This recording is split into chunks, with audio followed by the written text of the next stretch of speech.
pleasant afternoon to you. We want to sincerely thank you for joining us. Here is the Ogtv news at 2. I am Adishino Anidugbe.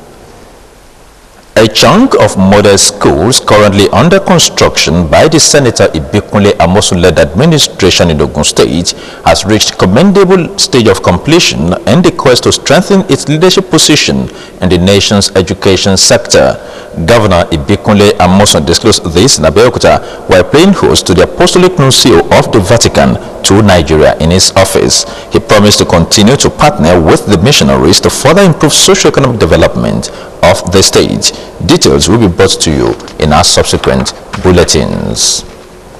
The Nigerian National Mathematical Center, NMC, has expressed its readiness to host this year's Pan-African Congress of Mathematicians, which is aimed at promoting, encouraging, exchanging, and boosting the cooperation between the African mathematicians in the areas of research, training, and education in Nigeria.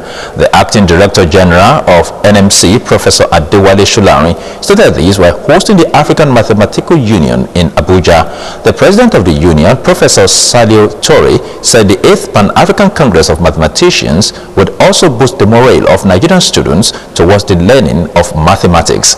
Oladipupo Ogumbono reports. The 8th Pan-African Congress of Mathematicians, with the theme Contemporary Development in the Mathematical Sciences as Tools for Scientific and Technological Transformation of Africa, is born out of the need to attract mathematical scientists from Africa and other parts of the world so as to promote the teaching of mathematics in Nigeria. The Acting Director General of the National Mathematical Center, Professor Adewale Shulari, said the Congress would encourage teaching of mathematics and bring teachers together with a view to exchanging ideas on the best way to teach mathematics. In a related development, Professor Shulari said that NMC will embark on a program tagged Total Quality Management, whereby 60 lecturers from different universities will be trained so as to develop their skills on teaching of mathematics. We are starting a program on Monday on what we call quality of data quality management, and that is bringing, apart from involving some of these 60 graduates, more than 60 others, lecturers from different universities and sciences are part of this program, all in the effort to develop the teaching of mathematics, like mathematical statistics, so that those who are involved in research related practice can do it right, and thereby also still developing teachers at all levels. In Abuja, Oladipupo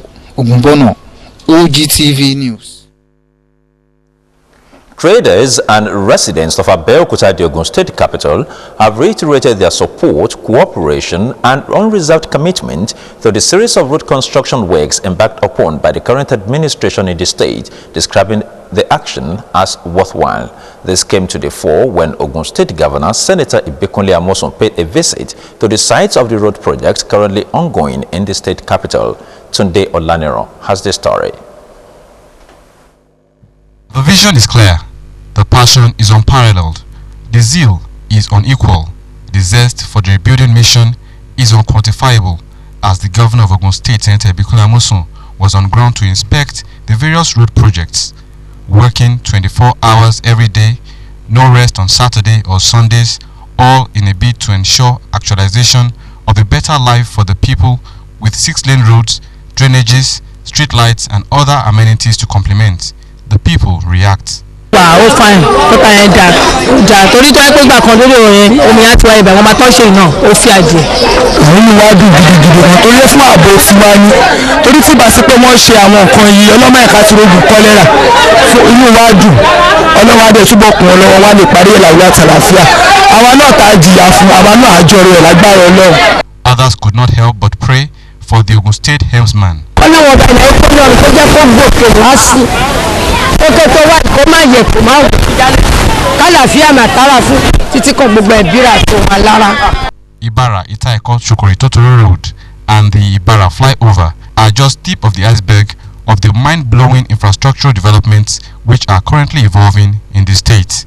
Tunde Olaniro, Ogtv News.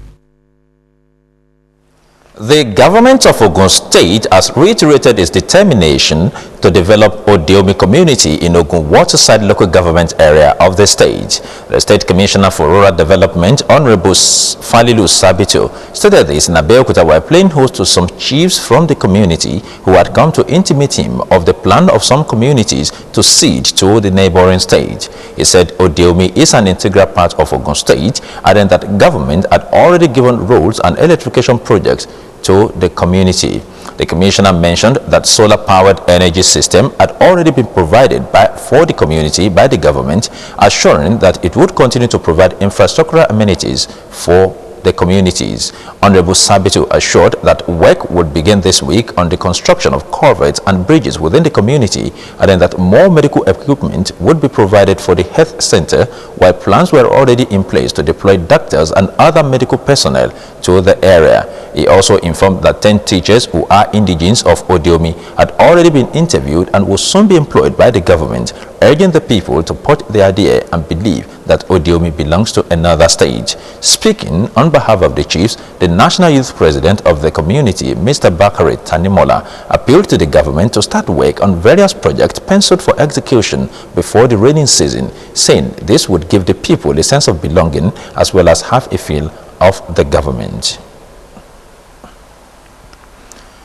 The Ogun State Ministry of Health has set up a technical working group on oral healthcare services to develop a framework and operational plan which would strengthen the service in the state.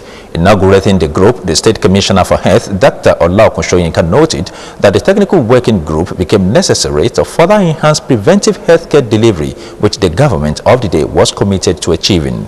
Dr. Shoyinka said there was need to implement oral health policy in the state, urging the members to work assiduously and offer ideas useful in the areas of research. According to him, some of the terms of reference include reviewing and adaptation of the National Health Policy and recommendation for its implementation in conformity with Ogun Standard, as well as identifying other stakeholders in oral healthcare financing. He thanked members for accepting to serve and enjoined them to offer and make recommendations on resource opportunities that could aid oral healthcare financing. Christians have been urged to restore their ethical values, else the society will remain in its lamentable state. Chief Dr. Olusegun Osunkaye stated this at the third convocation and award of postgraduate degrees of the Crowder Graduate Theological Seminary in Abeokuta. Titled Effective Christian Ministry, Challenges for Christian Leaders and Anglican Parents, Chief Dr. Olusegun Osunkaye gave checkered details of the challenges facing contemporary churches while also proffering solutions to the decadence. Never in the history of the church has Christianity faced so many challenges. Perhaps never has there been another period like this when, increasingly, the followers of our Lord Jesus Christ must ask themselves what it means to be a Christian. The graduation ceremony had in attendance high-profile Anglican communion leaders, including the Primate of all Nigeria, Most Reverend Dr. Nicholas Oko, who also doubles as the Chancellor of the seminary, Dean, Church of Nigeria, and Pro-Chancellor of the school, Most Reverend Ignatius Kati, and the Archbishop, Ecclesiastical Province of Lagos, Most Reverend Adebayo Akinde, also graced the occasion.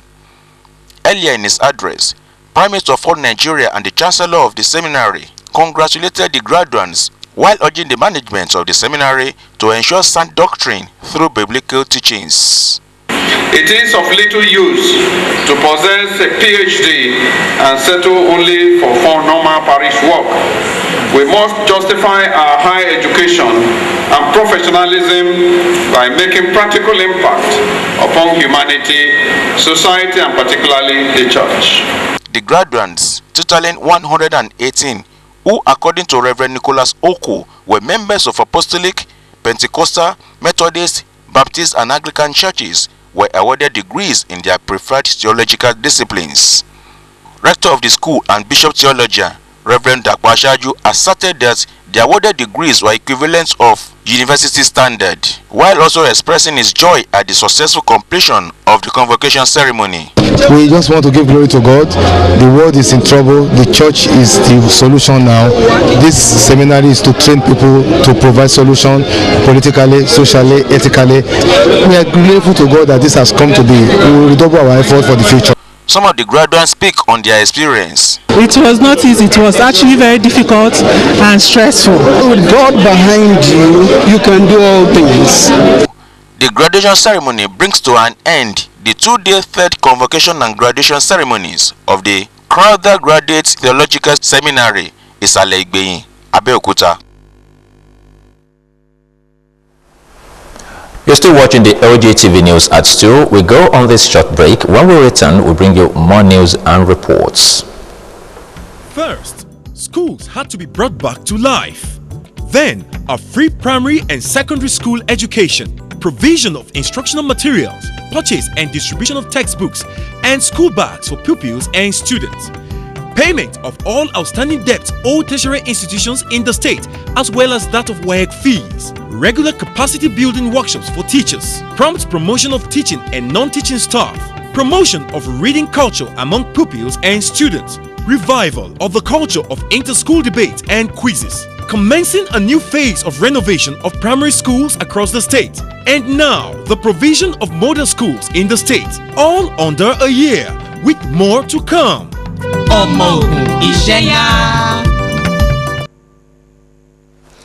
Glad to have you join us again. The Inspector General of Police, Mohammed Abubakar, has promised to do everything possible to apprehend and bring to book the killers of the Commissioner of Police in Kwara State, Chinwike Azado.